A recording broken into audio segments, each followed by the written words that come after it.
Hello friends, welcome to my YouTube channel. આજના વિડીયોમાં આપણે ધોરણ 4 વિષય ઇંગ્લિશ સેમેસ્ટર 2 તેનું યુનિટ 10 સેફ્ટી ફર્સ્ટ તેનું ટેક્સ્ટ બુકની અંદર જે એક્સરસાઇઝ આપી છે તેનું સોલ્યુશન જોઈશું. ઓકે, આપણે ડાયરેક્ટ સોલ્યુશન જોઈશું. જો તમારે આ પાઠની જે આ ચેપ્ટર છે એની સમજ જોઈતી હોય તો મને કમેન્ટમાં જણાવજો, તો એના પર આપણે અલગ વિડીયો બનાવીશું. તો ફર્સ્ટ છે fill in the blanks with correct options from the bracket. અહીંયા આપણને ઓપ્શન્સ આપ્યા છે, આપણે યોગ્ય જગ્યાએ લખવાના છે. ઓકે, ફર્સ્ટ છે look both sides before blank the road. તો શું આવશે અહીંયા? ક્રોસિંગ, એટલે કે રસ્તો ક્રોસ કરો ત્યારે બંને બાજુ જોવું જોઈએ. Second, if the road is clear, એટલે કે રોડ ક્લિયર હોય, ટ્રાફિક ના હોય તો વી ક્રોસ ધ રોડ, તો આપણે રોડ ક્રોસ કરવાનું.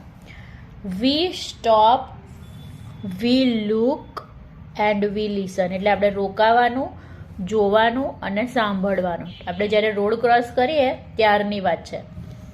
4, વેર અ હેલ્મેટ. શું આવશે? હેલ્મેટ, હેલ્મેટ પહેરવાનું આપણે. When you are riding a bicycle, જ્યારે સાયકલ ચલાવો ત્યારે હેલ્મેટ પહેરવાનું. 5, stop your vehicle when the red light is on, જ્યારે લાલ લાઇટ ચાલુ થાય ત્યારે આપણે આપણું વ્હીકલ રોકી દેવાનું. ઓકે, પછી આ સ્ટોરી છે બ્લુ અમ્બ્રેલા, એના પરથી આપણે અહીંયા ફિલ ઇન ધ બ્લેન્ક્સ છે તે કરવાની છે. તો Binya was a poor girl, Binya એક ગરીબ છોકરી હતી, poor girl. Second, Binya loved her blue umbrella, એને એની બ્લુ છત્રી અમ્બ્રેલા ખૂબ જ ગમતી. Third, Ram Bharosa was a, Ram Bharosa કોણ હતો? Shopkeeper. Ram Bharosa was a shopkeeper. Fourth, Ram Bharosa gave, Ram ભરોસાએ શું આપ્યું બિનિયાને? તો ટોફી, ટોફી એટલે chocolate.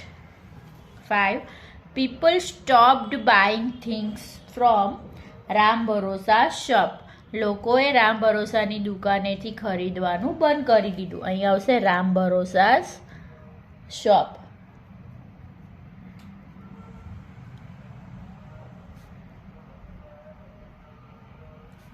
6, after some time Binya's blue umbrella faded, faded એટલે ઝાંખું પડી જવું, blue umbrella faded.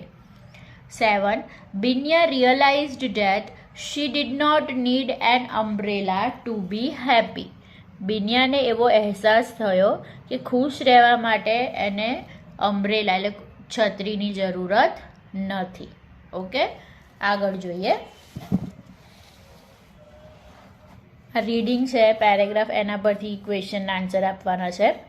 તો ફર્સ્ટ છે it was morning so lots of people were going for work, were going for work, એનો મતલબ એવો થાય કે અત્યારે મતલબ પહેલાં સવાર હતી એટલે ઘણા બધા લોકો ચાલવા માટે જઈ રહ્યા હતા. ભૂતકાળની વાત છે, વોઝ છે એટલા માટે. Second, the old lady could not cross the road because the road was busy, જે વૃદ્ધા હતી, વૃદ્ધ મહિલા, એ રોડ ક્રોસ નથી કરી શકતી કારણ કે રોડ બિઝી એટલે ખૂબ જ અવર જવર હતી સાધનોની. Third, it was difficult to cross the road for an old lady, એટલે કે ઘરડી જે વૃદ્ધ મહિલા હતી એના માટે રોડ ક્રોસ કરવાનું મુશ્કેલ હતું. સો શી આસ્ક માનસી ફોર હેલ્પ, એમણે કોને મદદ માટે પૂછ્યું? માનસીને. શી આસ્ક, માનસી, એમ કેપિટલ આવશે, Mansi for help. 4, the girl was 9 years old, છોકરી કેટલા વર્ષની હતી? 9 વર્ષની. 5, Mansi was very happy because she helped an old lady, તેણે એક વૃદ્ધ મહિલાની મદદ કરી હતી.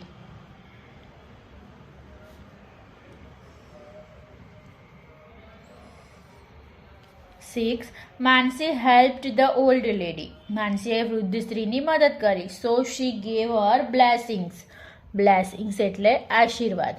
તો તેણે માનસીને આશીર્વાદ આપ્યા. ઓકે. પછી અહીં આગળ આ જે ચંદન સોપ છે બરાબર, એનું આપ્યું છે ઇન્ફોર્મેશન. ચંદન સોપ એટલે સાબુ, ચંદન સાબુ શેના માટે વપરાય? For soft and glowing skin. 100% natural, કુદરતી છે. ઇન્ગ્રીડિયન્ટ્સ એટલે અંદર શું વપરાયું છે? તો coconut, natural herbs, almonds and milk. Weight એનું 400 ગ્રામ છે, મતલબ એક સાબુ 100 ગ્રામનો છે, એવા 4 સોપ છે એટલે 400 ગ્રામ વેઇટ થયું. MRP 4 સાબુની 140 છે, તો એક સાબુની કેટલી થઈ? 35 રૂપિયા થઈ. બરાબર. એની પેકિંગ તારીખ ને એ બધું આપ્યું છે. ક્યાં મેન્યુફેક્ચર થયું છે? પાટણ, ગુજરાત, ઇન્ડિયા એ આપ્યું છે. અહીંયાની વેબસાઇટનું નામ આપ્યું છે. એના પરથી આપણે પ્રશ્નોના જવાબ આપવાના છે. તો ફર્સ્ટ છે the name of the soap is. જે સોપ હતો એનું નામ શું હતું? તો ચંદન સોપ. ઇટ મેક્સ સ્કિનને કેવી બનાવે છે? તો સોફ્ટ એટલે સુંવાળી અને ગ્લોઈંગ. Soft and glowing.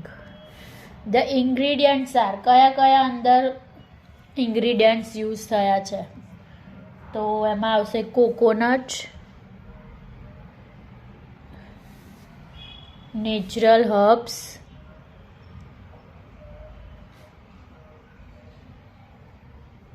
આલમંડ એટલે બદામ, એન્ડ મિલ્ક. નેચરલ હર્બ એટલે કુદરતી જે જડીબુટ્ટી હોય એ.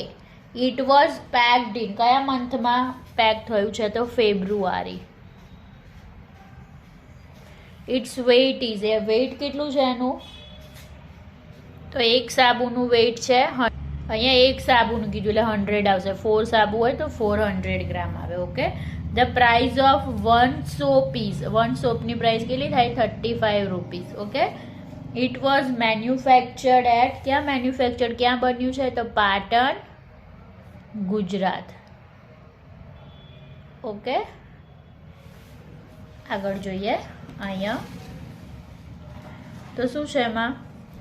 આ પેરેગ્રાફ છે બરાબર, એમાં આપણે ઓપ્શન્સ ઉપર આપે છે, એમાંથી આપણે ખાલી જગ્યાઓ પૂરવાની છે. તો ફર્સ્ટ શું છે? તો a blank is not for more than 2 people. તો જે બાઇક હોય છે બરાબર, બાઇક એ 2 વ્યક્તિઓ કરતાં વધારે માટે ના હોય, મતલબ એના પર 2 વ્યક્તિ બેસી શકે. આ જે બેઠા છે અહીંયા 4-5 જણા, એને જોઈને કહેવામાં આવ્યું છે વી મસ્ટ વેર. આપણે શું પહેરવું જોઈએ? તો a helmet. While riding a bike. Bike ચલાવતા હેલ્મેટ પહેરવું જોઈએ. A driver should not use. જે ડ્રાઈવર હોય એણે મોબાઈલ ફોન યુઝ કરવો જોઈએ નહીં, એટલે આપણે લખીશું સેલફોન. બાઇક ચલાવતા સેલફોન યુઝ કરવું જોઈએ નહીં. The rules of driving should be followed. જે સવારીના રૂલ છે, રૂલ્સ એ ફોલો થવા જોઈએ. If a driver does not follow rules, એટલે કે જે ડ્રાઈવર હોય એ નિયમ ના માને, ફોલો ના કરે, he meets with a accidents. તો શું થાય? અકસ્માત થાય. ઓકે. હવે શું કરવાનું છે? આ સેમ પેરેગ્રાફ તમારે નીચે રીરાઇટ એટલે કે ફરી લખવાનો છે. ઓકે. હવે જે આગળનું છે એ આપણે પાર્ટ 2માં જોઈશું. તો એના માટે ચેનલને સબસ્ક્રાઈબ કરજો, અને જો પાર્ટ 2 જોવો હોય તો કમેન્ટ કરજો. ઓકે. Thank you.